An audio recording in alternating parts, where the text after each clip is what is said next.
हमारे नौजवान साथी उपस्थित हैं। शोक सभा में बहुत जो बिरले आदमी होते हैं, जो मन के मजबूत होते हैं, वही लोग शोक सभा लगाते हैं। इसलिए लगाते हैं कि हमारा समाज रूठ न जाए, हमारा समाज विरोधी न बन जाए, हमको कोई कहे कि बेटा नालायक हो गया। इसके चलते जो बिरले आदमी होता है, ताकतवर आदमी होता है, वही आदमी शोक सभा लगाता है। अब मैं बिंदु पर आ रहा हूं। हमारे हिंदू धर्म में बताया गया है कि जो अच्छा काम करता है उसको स्वर्ग मिलता है, और जो बुरा काम करता है उसको नरक में। आपने कभी देखा कि स्वर्ग उसमें लिखा हुआ है फल्ला महतो स्वर्गवास कर गए, फल्ला महतो स्वर्गवास कर गए, फल्ला सिंह स्वर्गवास कर गए? लेकिन क्या उस शिलालेख में जो आपने कभी देखा है कि फल्ला महतो मर गए, फल्ला देवी मर गई तो नरकीय थी? कभी आपने नहीं देखा होगा।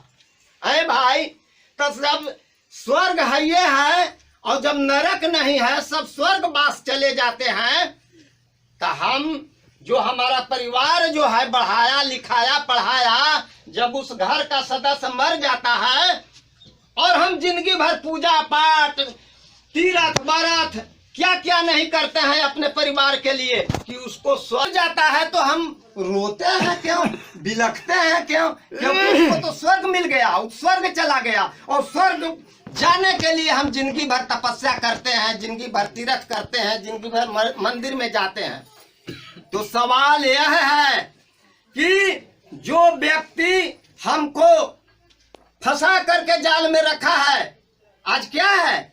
अगर आज यह कर्म कांड के अलावे आज 10वां खलना चिलना कर्म कांड हो रहा है, 10वां के अवसर पर हमारे समाज ठगे जा रहे हैं। हमारे बिना समाज को बिना भाला दिखाए, बिना छुरा दिखाए, बिना बंदूक दिखाए हमारा पॉकेट का पैसा उसके पॉकेट में चला जाता है, और हमारा जो है कि बाल बच्चा स्कूल में बढ़िया नहीं पढ़ता। कारण यही ना है। क्या हमारा वह परिवार गोतिया है? क्या हमारा वह परिवार जात का है?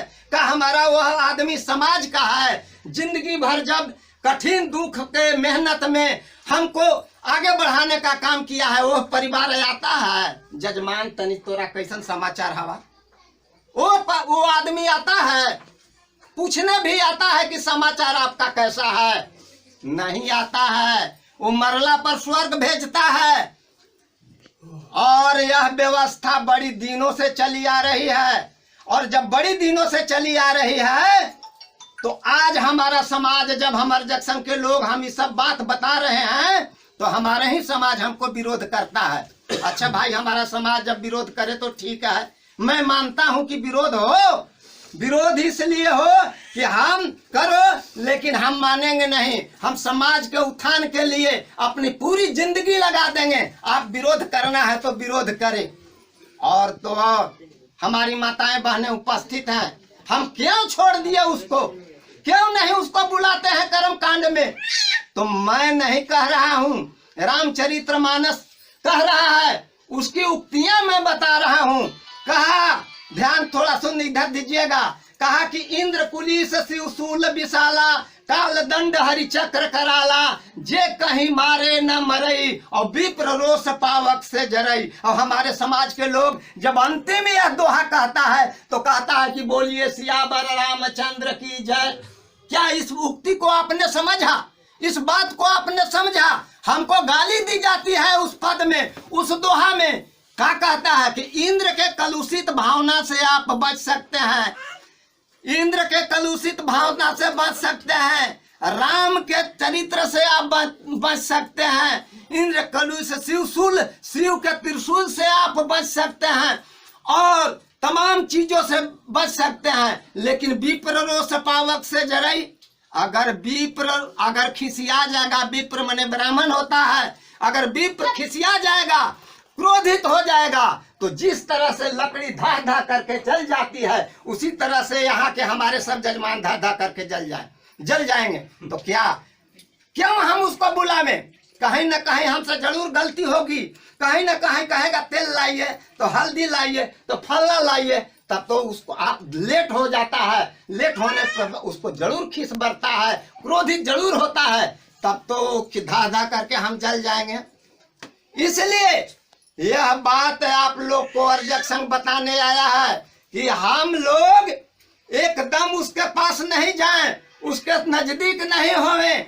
जब हम पढ़ा लिखा दिए, डॉक्टर साहब हम अधिवक्ता बना दिए सुरेंद्र बाबू को, जब सुरेंद्र बाबू अधिवक्ता हो गए, ग्रेजुएशन करके गए होंगे, ये सब जानते हैं, पूजा पाठ भी कराना जानते हैं, कर्मकांड भी करना जानते हैं। हम लोग जैसा शोक सभा में बराबर जाते हैं, तो ये जाते हैं तो इनकी वैल्यू नहीं है। क्यों नहीं वैल्यू है? काहे कि ग्रेजुएशन कर लिए हैं तो इनकी वैल्यू कुछ रहेगी, संस्कृत भी जानते हैं, सब कुछ जानते हैं। तब जब इनको हम पढ़ा लिखा दिए, तब फिर इनकी योग्यता की क्यों 10वां क्लास के आवेगा, मैट्रिक क्लास के आवेगा, आपके यहाँ से ठग करके ले जाएगा। तो क्या उस समय हमारे जो अर्जुन बाबू ने पढ़ाया लिखाया इनको, वहां इनको फेल वैल्यू घट गया। तो क्या हम अपने बाल बच्चों को इसीलिए पढ़ाते हैं कि हमारा जो है कि बच्चा उसके जो 10वां पास है, जो 8वां पास है, जो मैट्रिक पास है, वो हमारा BA वाला MA वाला आदमी, हमारे बुजुर्ग आदमी वहां फेल कर जाए। इसीलिए हमारी माताएं बहनें पढ़ाती है। हमारी माताएं बहनों को यह पता नहीं है कि जो हमारा स्वाभिमान है, जो हम अपने बाल बच्चे को पढ़ाया, उसकी भी योग्यता है, वो भी जा करके समाज में शादी करा सकता है, वो भी जा करके अपना बेटा को श्राद्ध, जो कोई हमारे पूर्वज मर जाए उसको भी श्राद्ध करा सकता है, कराना चाहिए। और इसीलिए हम तमाम माता, यही नहीं, हमको हम लोग जाति से 4 वर्ण है, ब्राह्मण क्षत्रिय और शूद्र। हमको कह दिया कि यही कलिकाल साधन नहीं दूजा, और जोग जप तप व्रत नहीं पूजा। कई गो आदमी हमारा पढ़ता है, ये लिखी हुई बात कहाँ है रामचरितमानस में? क्या ये जो वहाँ पर वचन देते हैं, यह बात कहते हैं कि यही कलिकाल साधन नहीं दूजा, जोग जप तप व्रत नहीं पूजा? मने ई कलिकाल में जोग जप तप व्रत पूजा कोई चीज नहीं है। और हम लोग क्या है, बेगर में है कि हम अच्छा काम करेंगे तो हमको स्वर्ग मिलेगा, स्वर्ग मिलेगा हमको। आपको जान लीजिए कि हम 100 में 90 हैं, हमको 100 में कलेक्टर 90 को बनना चाहिए था, 100 गो में 90 को हमको दरोगा बनना चाहिए था, 100 गो में हमको 90 गो MP और विधायक बनना चाहिए था। तो हम कै गो है? इसको भी आकलन होना चाहिए। तब वो कहता है कि आपको तो शादी कराने नहीं आता है, आपको श्राद्ध कराने नहीं आता है, तो आपको सत्ता मिल जाएगा तो आप देश चला लीजिएगा। साथियों, इसलिए हम लोग को अपने माता को, अपने बाल बच्चा को जब पढ़ा रहे हैं तो ये भी सिखाइए कि बेटा तुमको हम गरीब परिवार में जन्म लेकर के हम पढ़ा रहे हैं, तो आगे जाओ, आगे पढ़ो, और अपने बाप दादा के जो अब तक आपको अपमानित किया गया, समाज में प्रताड़ित किया गया, और आपके पास जो धन है उसको ठग लिया गया, उस धन को ठगैया मत करो, अभी से तुम बचा लो। और उस पैसा से क्या करो, अपने बेटा को, अपनी बच्ची को जाकर के उस पैसा से तुम अपने ट्यूशन कराओ, अपने फीस दे करके लड़का को आगे बढ़ाओ। बहुत दुख की बात है, जिस समय अम्बेडकर साहब पढ़ रहे थे, हमारे जो महापुरुष हैं अम्बेडकर साहब पढ़ रहे थे, उस समय आज के परिवेश में 8 लाख रुपया, 8 लाख रुपया हर महीना में पैसा लगेगा। आखिर आदमी, गरीब आदमी पढ़ेगा कैसे? एक आदमी है उसके लिए खिचड़ी वाला व्यवस्था है, एक आदमी है 10,000 रुपया 20,000 रुपया दे करके विदेश में पढ़ाता है। आई भाई, तो अभी दोनों को सवाल आवेगा, दोनों को सवाल आवेगा कि एक साथ दोनों दौड़े। एक घोड़ा खाने वाला जो है तो चना खाता है घोड़ा, और एक घोड़ा घास खाने वाला है घोड़ा।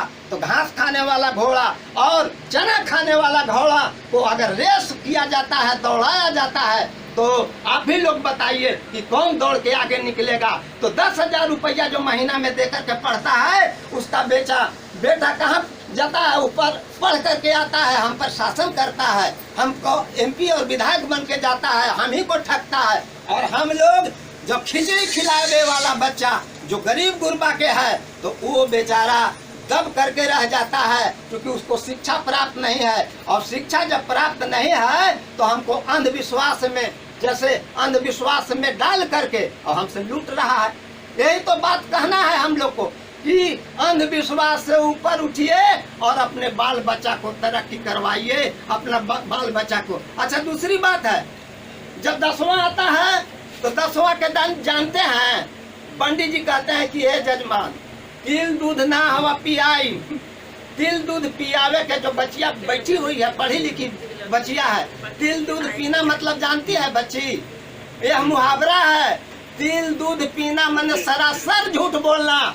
तो यह हमको जब सब ठग लेता है तो लास्ट में तिल और दूध पिलाता है। और तिल और दूध हमारे जो अथी है पीते हैं कि कुछ जजमान आओ कुछ बढ़ाओ, आओ कुछ दान दा, तब जा करके तिल दूध पीते हैं। तिल दूध पीने का मतलब है कि सरासर झूठ बोल करके हमसे ठग लेता है। इसलिए ठगने से आप लोग बचे। बातें बहुत हैं, हमारे वकील साहब अधिवक्ता हैं, ये भी अपनी बात को रखेंगे। ज़्यादा समय न लेकर के मैं अपनी बात समाप्त करते हुए सच्ची श्रद्धांजलि अर्पित करता हूँ। और इनके परिवार के प्रति मैं जो गहरी आज से दुख और कष्ट है, इसको कष्ट और दुख भूल करके और फिर अगले